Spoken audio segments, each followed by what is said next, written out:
Olá, gente, sejam todos bem-vindos a mais um vídeo aqui do nosso canal. Hoje nós vamos falar sobre promessas que são confiáveis, promessas que Jesus trouxe para nós, para nos dar esperança, para nos dar confiança, para nos dar uma alegria de saber que nele nós temos promessas confiáveis. Muitas vezes na vida pessoas nos fazem promessas e não cumprem. Às vezes nós fazemos promessas para alguém e não cumprimos, ou porque esquecemos, ou até mesmo porque não teve comprometimento, ou muitas vezes a pessoa promete já sabendo que não vai cumprir, só para que ela venha ganhar a confiança da pessoa. E nós sabemos que quando você recebe uma promessa que não é cumprida, ou dentro do prazo que foi prometido, ou de fato nada daquela promessa se cumpre, isso traz para nós aborrecimento, traz frustração, às vezes traz até mesmo prejuízo. Às vezes você tem uma promessa de pagamento de alguém que está te devendo e essa pessoa não paga, e isso implica que você também honre com o seu compromisso com terceiros. Então, muitas vezes, a quebra de uma promessa traz também prejuízo para nós. Além de toda a frustração, decepção, você está esperando que alguém vá fazer aquilo que te prometeu e essa pessoa simplesmente quebra aquela promessa e te deixa ali sem expectativa. Mas com Jesus não é assim. Quando Deus nos promete algo, nós precisamos acreditar que já está cumprido, porque Deus não trabalha no mesmo cronograma que nós. Nós temos dias, semanas, meses, anos, décadas, séculos, milênios. Nós temos 4 estações do ano. Nós temos esses períodos que nós aprendemos a viver dentro deles. Períodos determinados que nós sabemos nos achar dentro dele. A gente sabe calcular quando vai ser daqui a uma semana, a gente sabe mais ou menos se vai ou não vai demorar daqui a 2 meses.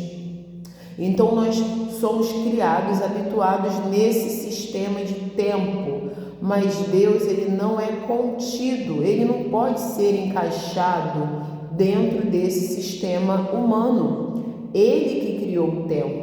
Ele está acima do tempo. Então Deus, quando diz que vai fazer alguma coisa, é porque já está feito. Porque Deus, ele é desde a eternidade até a eternidade. Quando a gente pensa em eternidade, geralmente a gente joga a mente lá para frente.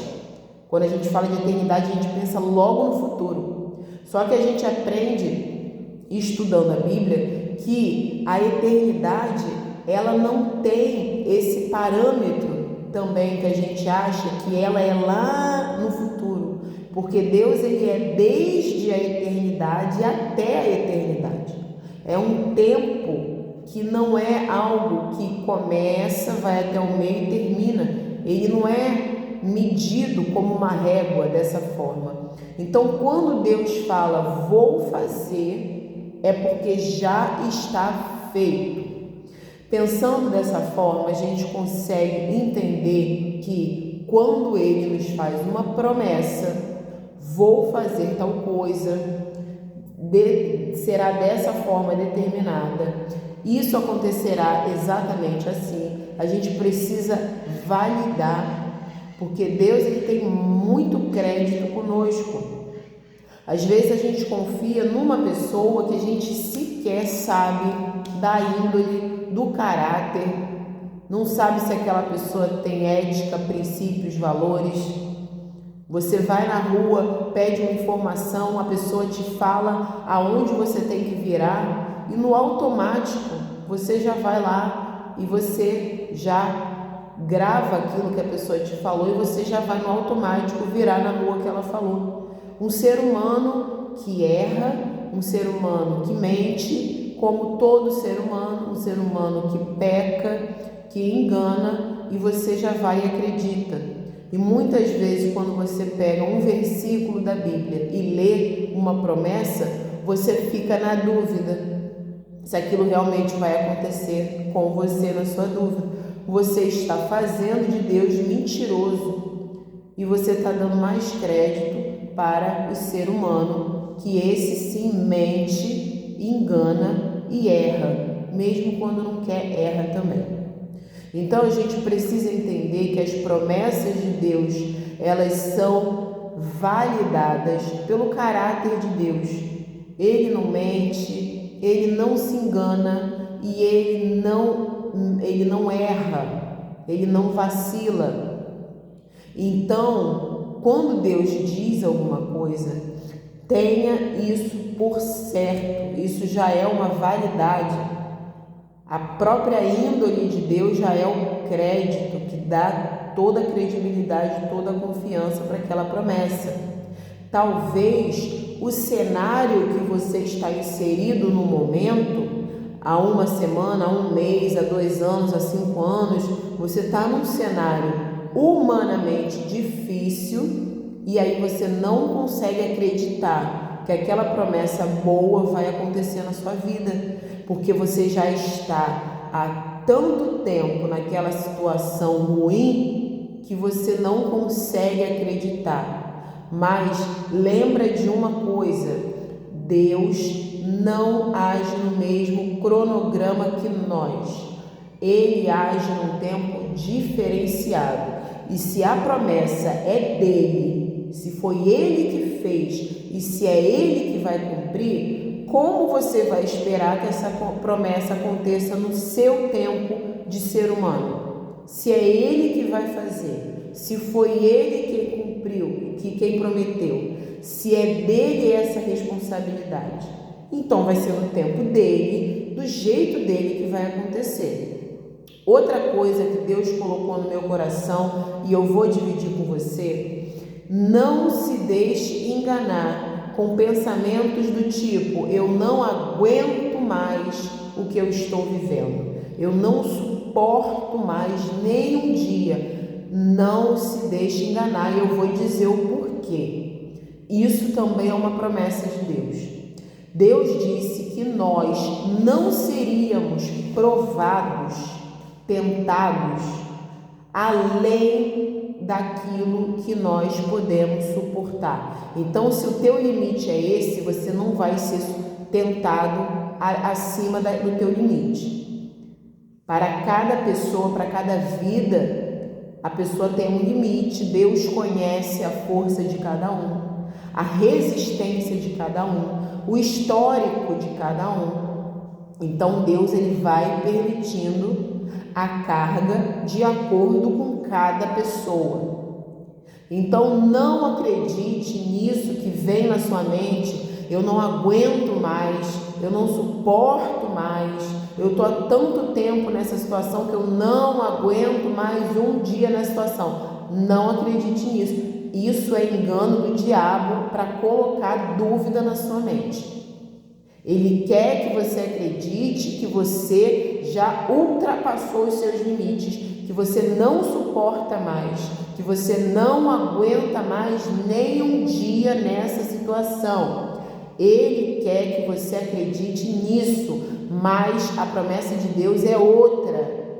Deus ele assegura: nós não somos tentados além daquilo que nós podemos suportar. Se você ainda está passando por uma situação difícil, é porque Deus, ele olhando para você, ele ainda vê uma margem de paciência, uma margem de perseverança, uma margem de esperança, uma margem de fé, uma margem de resistência.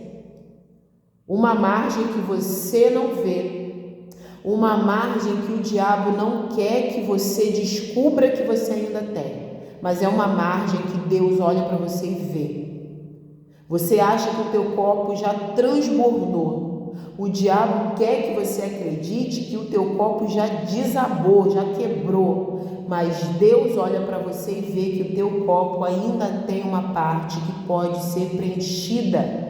Não para o seu sofrimento à toa, em vão, mas para que você se torne mais forte, mais resistente, mais capaz, mais feliz, porque a felicidade não é como uma alegria passageira. A felicidade, ela perdura independente da circunstância. Deus, ele não quer que você tenha apenas momentos alegres que são produzidos por dinheiro, comida, sexo, bebida. Deus quer que você tenha felicidade, que é independente de qualquer situação momentânea na sua vida. Então Deus, ele vai olhar para você, ele vai ver que o seu copo ainda tem uma margem e ele vai permitir que aquela situação difícil continue por mais um tempo, para que você aumente a fé, aumente a esperança, aumente a felicidade, aumente a inteligência, aumente a sabedoria, aumente a paciência, aumente a empatia pelas outras pessoas, para que quando ele tirar você desse período ruim, você seja uma pessoa tão melhor que você vai saber aproveitar de uma maneira muito melhor as coisas que ele trará para a sua vida como recompensa. Lembre da história de Jó. Jó sofreu as piores dores que o ser humano pode sofrer. Perdeu os filhos, algo incomparável. Perdeu a saúde, todos nós precisamos de saúde. E perdeu o dinheiro. O dinheiro, ele implica numa vida de dignidade. A pessoa que não tem dinheiro para se vestir, para comer, que anda mendigando, que anda dependendo da ajuda de outras pessoas, ela está com a sua dignidade ferida. Precisa ser restaurada. Jó passou por todas essas etapas. As piores coisas que podem acontecer para o ser humano. Perdeu os filhos, ele tinha 10. Em um dia, ele perdeu todos os filhos. Perdeu saúde, perdeu dinheiro. Mas ele não blasfemou contra Deus. Ele não virou as costas para Deus. A Bíblia não nos diz quanto tempo que foi o sofrimento de Jó. Não sei se foi 1 ano, 10 meses, mas ainda que tenha sido uma semana, a gente sabe que não foi uma semana, porque teve muita coisa que aconteceu até Deus restituir em dobro o que ele perdeu. Então a gente sabe que não foi pouco tempo, mas mesmo que tivesse sido uma semana, mesmo que tivesse sido um dia, já teria sido tempo demais para o tamanho da dor que o Jó experimentou. Mas Deus sabia a medida do Jó, sabia que ele era um homem temente, sabia que ele era um homem que amava Deus, sabia que ele era um homem justo, correto, digno, reto, se desviava do mal. Deus sabia que Jó suportaria mais algum período para que ele fosse alguém melhorado depois daquilo. E Deus restituiu aquilo que Jó tinha, tirando o fato de que Deus deu a ele mais 10 filhos, mas todas as outras coisas Deus dobrou. Deus dobrou o que Jó tinha perdido. Então a gente precisa compreender que isso também é uma promessa de Deus. Não deixe o diabo colocar na sua cabeça que você não aguenta mais o que você está vivendo. Você aguenta sim, porque quem te fez e conhece a tua medida é Deus. Ele sabe, até aqui, ele aguenta esperar mais um pouco. Eu não vou fazê-lo esperar acima do que ele pode suportar, porque eu não quero produzir nele blasfêmia, eu não quero produzir nele incredulidade, eu não quero produzir nele desespero, eu não quero que ele deixe de confiar em mim. Eu prometi que eles não seriam tentados além das suas forças, então já está cumprido. Quando chegar na medida dele, eu irei cessar esse sofrimento. Então, gente, o que a gente deve fazer é orar e pedir a Deus: Senhor, encha logo meu copo, para que chegue logo na minha medida, para que então o Senhor tire esse tempo de dureza e traga a minha recompensa, porque eu sei que o Senhor não permitirá que eu seja provado além das minhas forças. Então, se o Senhor deseja que eu alcance o máximo do meu limite. Por favor, encha logo meu copo, para que chegue logo na minha medida, para que o Senhor venha e traga a minha recompensa. Essa é uma oração corajosa, mas uma oração muito sábia. Não deixe o inimigo acreditar que Deus perdeu o controle da sua vida, que Deus deixou o teu copo derramar. Não deixe que o inimigo faça você acreditar nisso. Eu separei aqui algumas promessas que estão no livro de João. Eu vou começar a ler aqui, capítulo 7, onde Jesus fala que ele é a água da vida. Vamos ver, versículo 37 ao 39. No último dia, o grande dia da festa, levantou-se Jesus e exclamou: se alguém tem sede, venha a mim e beba. Quem crer em mim, como diz a Escritura, do seu interior fluirão rios de água viva. Isso ele disse com respeito ao Espírito que haviam de receber os que nele crescem, pois o Espírito até aquele momento não fora dado, porque Jesus não havia sido ainda glorificado. Essa é uma promessa. Quem crê em Jesus, do seu interior irão fluir rios de água viva. Nós sabemos que água é o primeiro elemento fundamental para a manutenção e existência da vida humana. Não só da vida humana, mas vamos focar aqui no ser humano. Nós não vivemos sem água. Água é vida. E Jesus, ele se mostra como a água que dá a vida para nós. Mas uma água que não acaba, uma água que não pode ser poluída, uma água que você não precisa pagar para ter. É uma água boa, pura e gratuita, de graça e pela graça de Deus. Quem crê em Jesus, dentro em você, no seu interior, fluirão, é algo fluido, é algo que se movimenta, é algo que está vivo, não é algo que está morto, parado, não é uma poça de água parada, é algo que flui, que se movimenta, que se move. Por que ele se move? O texto fala, ele está se referindo ao Espírito que ele daria. Ainda não tinha dado, porque ainda não tinha sido morto e glorificado. Mas nós sabemos que o Espírito Santo se move dentro de nós. Quem recebe o Espírito Santo sabe que ele é uma pessoa que você recebe quando você aceita Jesus, e ele não fica parado, estático, ele se move porque ele é vivo, ele é vigoroso, ele nos enche de vigor, de alegria, de esperança, de felicidade.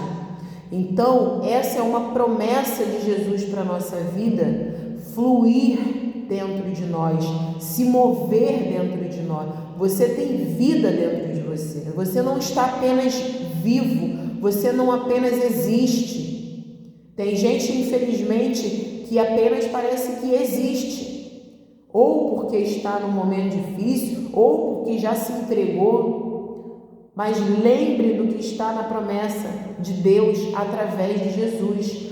Você tem dentro de você, em primeiro lugar, o fôlego de vida que Deus soprou na tua narina quando Ele te fez. E se você aceita o Filho dele, você recebe o Espírito de Deus, o Espírito Santo de Deus. E esse flui dentro de você como um rio vivo. Ele se move, ele se movimenta, ele se manifesta através de você. Essa é uma promessa do Senhor. Outra que está aqui do ladinho, no capítulo 8, no versículo 12. De novo lhes falava Jesus, dizendo: eu sou a luz do mundo. Quem me segue não andará nas trevas, pelo contrário, terá a luz da vida. Jesus é a nossa luz. Tudo que é bom, tudo o que é elogiável está exposto. Tudo aquilo que as pessoas querem esconder, querem abafar o caso, empurrar para debaixo do tapete, esconder atrás da porta, quer colocar um pano em cima daquilo, é coisa que traz vergonha, humilhação, escárnio, escândalo, absurdos, crimes, pecados que geram vergonha. Mas Jesus é a nossa luz, Ele traz para fora, assim como ele trouxe para fora Lázaro da sua tumba, do seu sepulcro, ele trouxe para fora, para a luz do sol, para a luz da vida. Jesus, ele traz para fora a luz, ele ilumina a nossa vida. Quem está em Jesus não anda em trevas. Quem está em Jesus, por exemplo, não fica escondendo as coisas que faz, porque não tem do que se envergonhar. Quando você esconde o que você faz, quando você faz na surdina, na encolha, quando você faz ali por trás da moita, é porque você está querendo esconder alguma coisa que você sabe que é errado, você sabe que não tem moral, você sabe que é vexatório, você sabe que vai ser um escândalo. Aí você quer esconder porque você não quer passar vergonha, porque você sabe que está errado, ou porque você não quer ser punido, aí você esconde. Mas feliz é a pessoa que não tem do que se envergonhar, anda de cabeça erguida, olha para todos e não precisa esconder as coisas que faz. Quando você está em Jesus, você é essa pessoa. Você não tem do que se envergonhar. Essa é mais uma promessa que ele tem para nós. No capítulo 11, que eu gosto muito, versículo 40, respondeu-lhe Jesus: eu não te disse que se você crer, você verá a glória de Deus? Aqui Jesus está falando com a Marta, uma das irmãs do Lázaro que eu acabei de mencionar. Antes de Jesus ressuscitar o Lázaro, ele estava conversando com a Marta e depois ele conversa com a outra irmã Maria, e nesse momento Jesus ele vai perguntar para Marta: eu já não falei? Ou seja, ele está repetindo, ele está reafirmando que se você acreditar, você vai ver a glória de Deus. No mundo que a gente vive é o contrário, é ver para crer. As pessoas estão tão incrédulas que elas precisam ver para acreditar. Deixa eu ver se isso é verdade, que aí sim eu vou ver se eu acredito ou não acredito no que você está falando. Mas com Jesus a ordem muda sim, a ordem dos fatores muda sim o resultado. Se você primeiro crer, depois você vai ver a glória de Deus. Essa é a ordem no mundo espiritual. É essa ordem que a gente tem que aprender a viver. Eu sei que é difícil às vezes você acreditar na cura quando o cabelo está caindo, está perdendo peso, a pele está cheia de feridas, os exames estão mostrando que você diminuiu as plaquetas, que você emagreceu o que não podia emagrecer, o colesterol aumentou. É difícil acreditar, é difícil, mas não é impossível.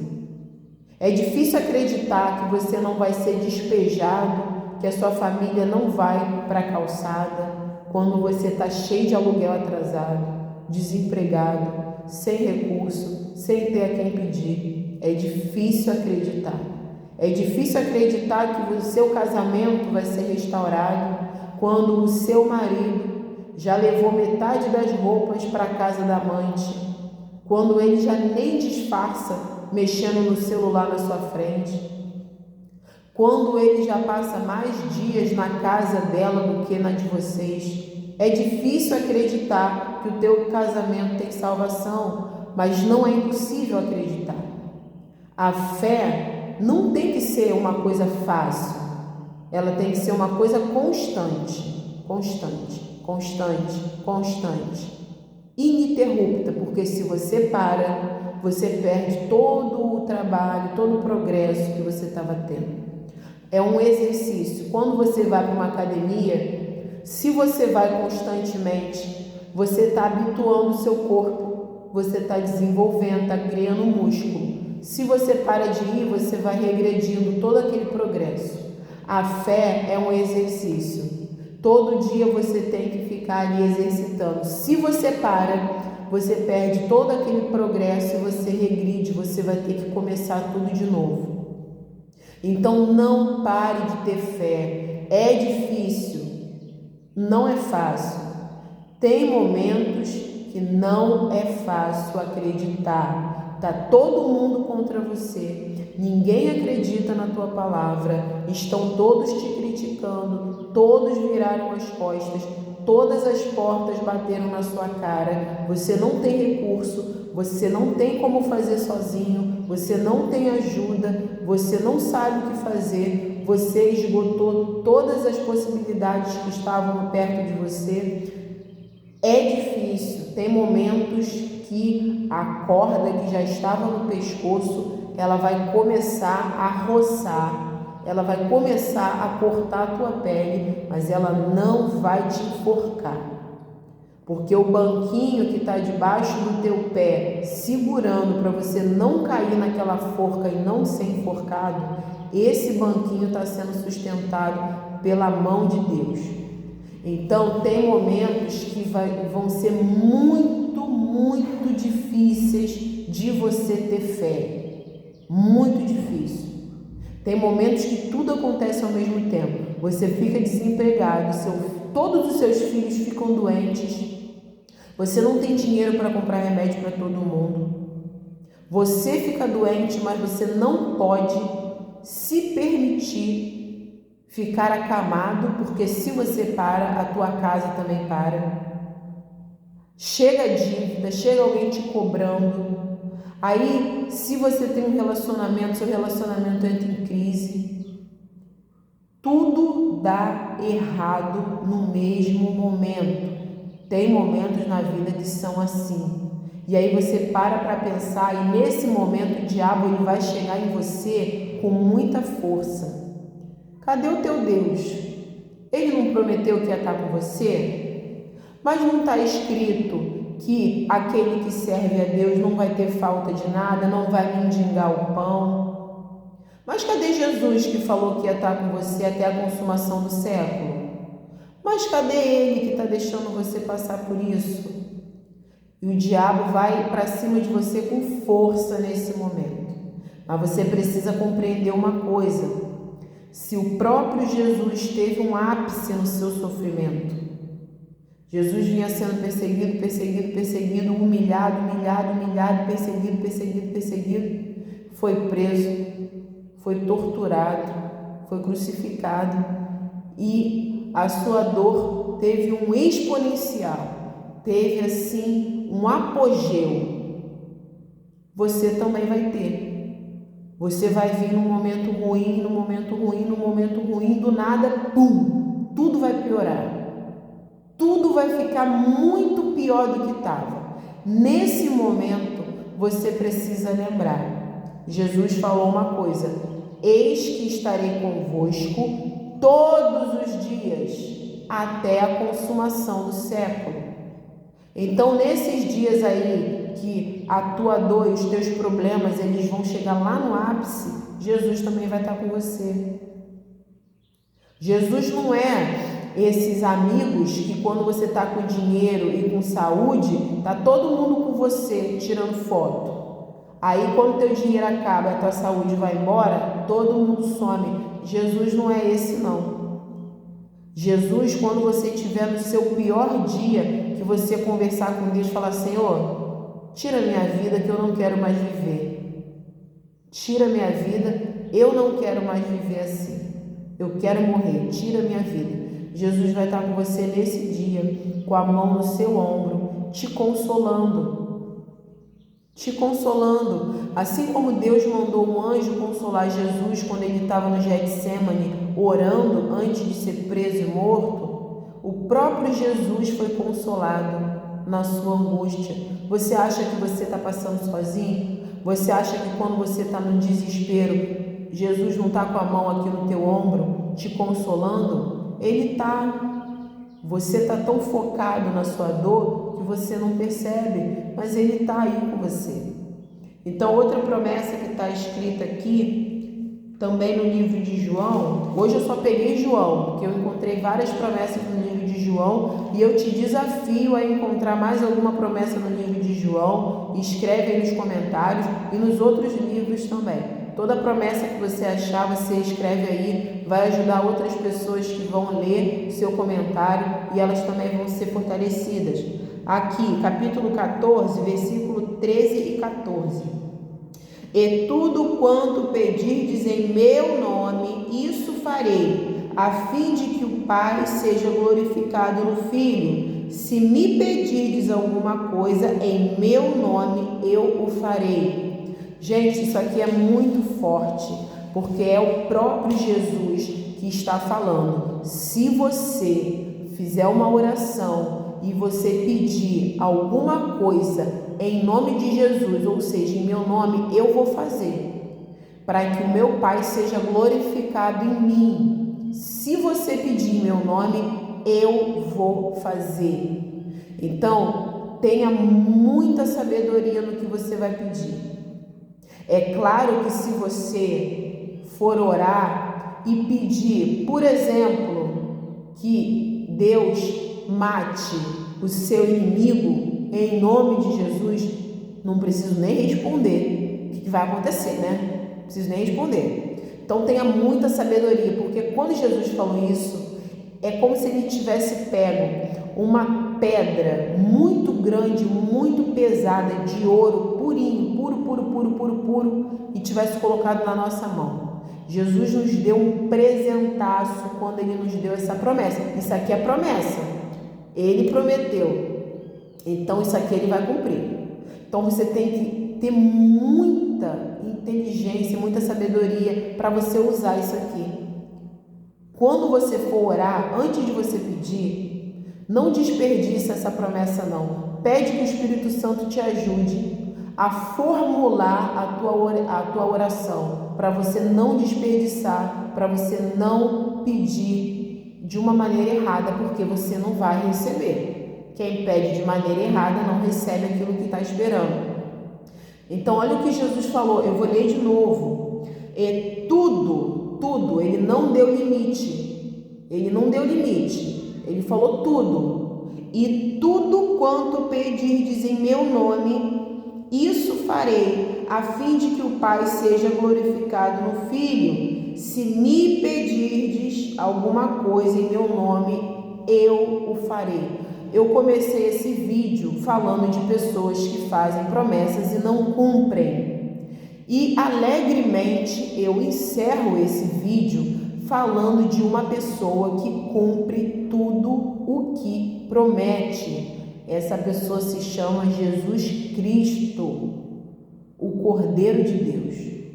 Ele está dizendo que se você pedir, e ele está falando tudo quanto pedirdes, ele não colocou exceções, tá? Lembre disso, ele não impôs exceções, ele liberou tudo quanto pedirdes em meu nome, em nome de Jesus, isso eu farei, para que o Pai, para que Deus seja glorificado, porque você vai dar glórias a Deus por causa de Jesus que te atendeu. Então você vai estar glorificando ao Pai no Filho. É isso que Jesus está falando. Eu vou fazer. Se você pedir em meu nome, se você pedir em meu nome, eu vou fazer, para que o Pai receba a sua glorificação. Você vai glorificar a Deus, para que o Pai seja glorificado em mim, para que o Pai seja glorificado no Filho. Quando você pede em nome de Jesus e você recebe, você dá glória a Deus. E aí você cumpriu aquilo que Jesus queria que acontecesse. Você fez aquilo que era para acontecer. Você glorificou o Pai no Filho. É isso que tem que acontecer. Lembre das promessas que Deus faz através de Jesus, dele mesmo, dos seus profetas, não importa, porque a palavra é de Deus. A palavra é de Deus. Eu estou aqui falando das promessas de Deus. O que importa não sou eu, o que importa não é a minha boca, mas é a palavra de Deus. Então o que importa é a palavra que sai da boca de Deus. Não deixe o diabo te convencer do contrário. Não deixe ele convencer você de que a promessa de Deus é só para quem é santinho, você é cheio de defeito, de pecado. Não. Se você aceitou a Cristo, você foi feito filho de Deus, você recebeu o Espírito Santo de Deus.